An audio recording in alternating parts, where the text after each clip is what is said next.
बात करेंगे amperes circular law. इससे पहले हम लोग ये चीज बखूबी जान चुके हैं कि जब किसी भी कंडक्टर में से करंट पास किया जाए तो it causes to produce the magnetic field. जब वो मैग्नेटिक फील्ड पैदा करेगा तो इसी के जो कुछ रिजल्ट्स थे उसके ऊपर एम्पियर्स ने कुछ एक्सपेरिमेंट्स किए और वो एक्सपेरिमेंट्स करने के बाद वो जिस रिजल्ट पर पहुंचा उसको हम एम्पियर सर्कुलर लॉ कहते हैं। एक्चुअली ये जो सर्कुलर लॉ है जो उसने रिजल्ट निकाला था, उसने रिजल्ट ये निकाला कि बी डॉट डेल्टा एल, यानी ये इसकी मैग्नेटिक फील्ड हो गया और ये डेल्टा एल एक लेंथ एलिमेंट, जिस तरह से हम उसमें गॉसेस लॉ में करते थे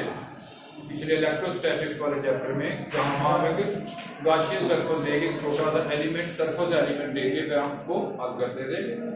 इसी तरह यहाँ B dot delta L this is equal to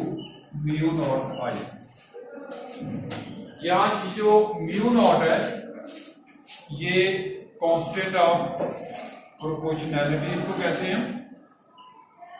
या permeability of medium, permeability of medium. Exactly ऐसे ही जैसे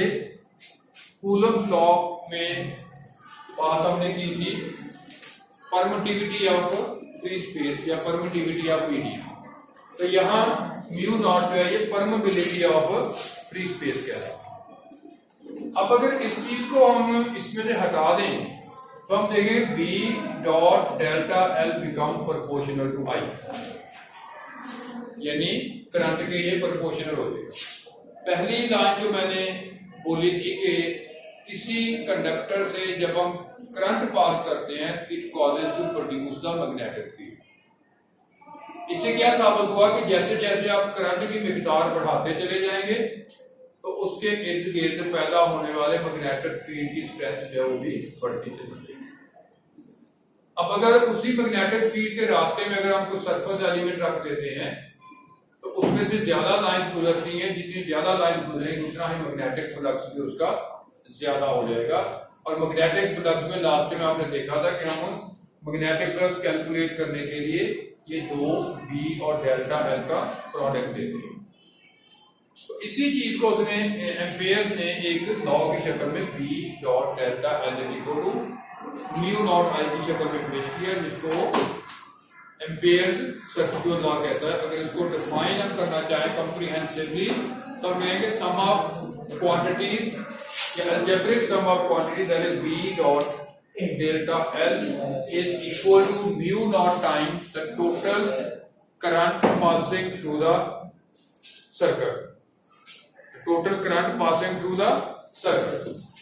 अब इसी चीज को उसने साबित करने के लिए he considered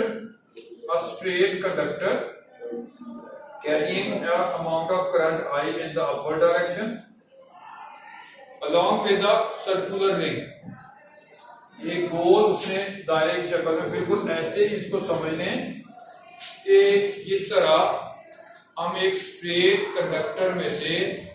करंट जब पास करते हैं तो it produces a magnetic field in the form of concentric circles, यानी गोल दायरों की शक्ल में वो अपने इर्द गिर्द मैग्नेटिक फील्ड जो वो पैदा करता है। बिल्कुल उसी तरह से ये considered a ring of conductor और इसमें से ये कंडक्टर स्ट्रेट पास किया जिसमें से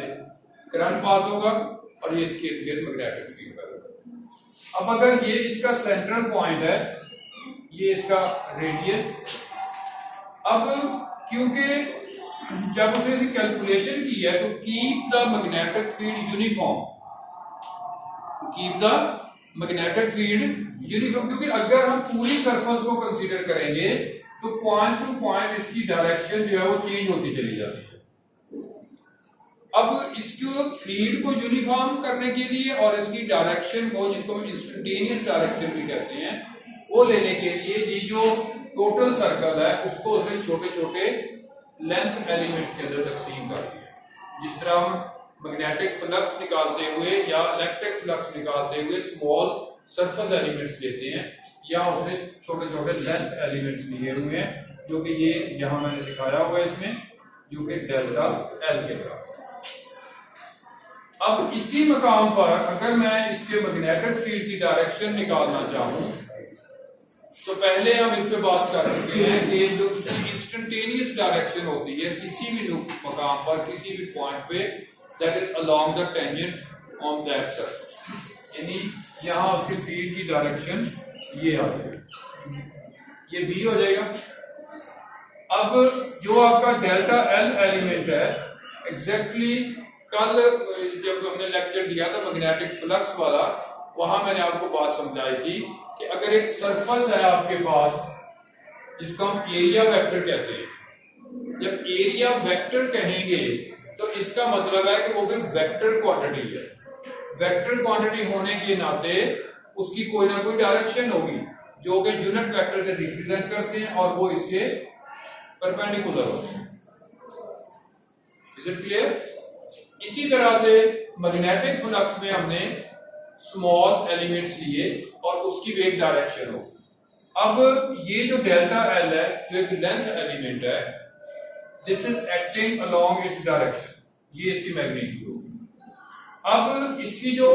बीइंग ए वेक्टर एलिमेंट जो डायरेक्शन होगी वो इसके यूनिट वेक्टर के साथ होगी, और यूनिट वेक्टर हमेशा इसके ऊपर परपेंडिकुलर होगा, जिस वजह से ये चीज इसकी इसके साथ हो जाएगी। अब यहां पर ये चीज और ये आपस में 90 डिग्री के ऊपर एक्ट करते हैं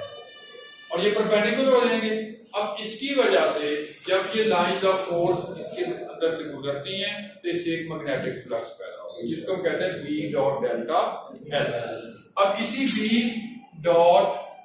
डेल्टा एल को अगर मैग्नीट्यूड में हम लिखें तो B dot delta L into cos theta, B into delta L cos theta. अब ये एक छोटा सा आपने जो एलिमेंट लिया था उसकी वजह से ये चीज आपके पास आ गई। अब अगर हम इसको एक से ज्यादा लेंथ एलिमेंट्स के अंदर डिवाइड करते हैं, यानी डेल्टा एल की एक से ज्यादा वैल्यूज ले लें, तो पहले के लिए, फिर दूसरे एलिमेंट के लिए, फिर तीसरे एलिमेंट के लिए, इसी तरह ये चीज आगे बढ़ती चली जाएगी। B dot delta L one, B dot delta L two, B dot delta L three. तो उसके बाद इसका जो टोटल हमने लेना होगा उसके लिए क्या करते हैं कि हम इसको जमा कर देंगे या हम इसको सम अप कर देंगे। पहले की वजह से अगर ये B dot delta L one आ गया, दूसरे के लिए B dot delta L two, इसी तरह से B dot delta L three,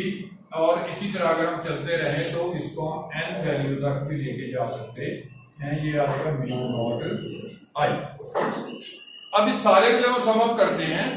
तो सम अप करने के नतीजे में आपके पास ये आ जाएगा B dot delta L one, B dot delta L to,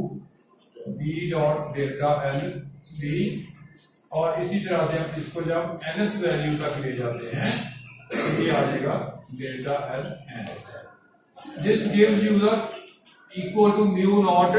I, यानी उसका जो कंक्लूजन, जो रिजल्ट उसके पास आते हैं सारी चीजों को सम अप करने के बाद एग्जैक्टली उसी तरह से जैसे हमने गासेस लॉ के अंदर बात की थी कि जब एक क्लोज्ड सरफेस को हम छोटे छोटे पीसेस में, छोटे छोटे सरफेस एलिमेंट्स के अंदर डिवाइड कर लेते हैं, डिवाइड करने के बाद हम उसका जब इलेक्ट्रिक फील्ड कैलकुलेट करते हैं तो एट द एंड उसमें आता है आपके पास 1/एप्सिलॉन टाइम का क्यूब, यानी 1/एप्सिलॉन time the total charge enclosed by the body. अब क्योंकि यहां पर हम इलेक्ट्रिक करंट की बात कर रहे हैं, इसको थोड़ा सा उसके साथ कंपेयर करें तो आसानी आप लोगों को समझ आ जाएगी।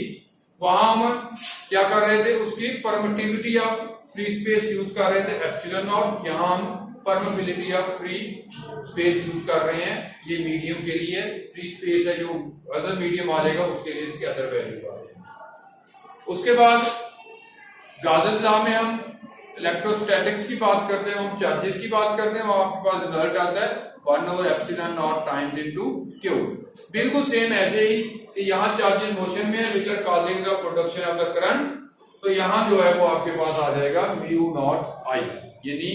जो उसमें से करंट गुजर रहा है टोटल उसके म्यू नॉट टाइम्स के बराबर जो इसमें टोटल जो इसका जो फील्ड पैदा होगा वो आपको हासिल हो जाएगा।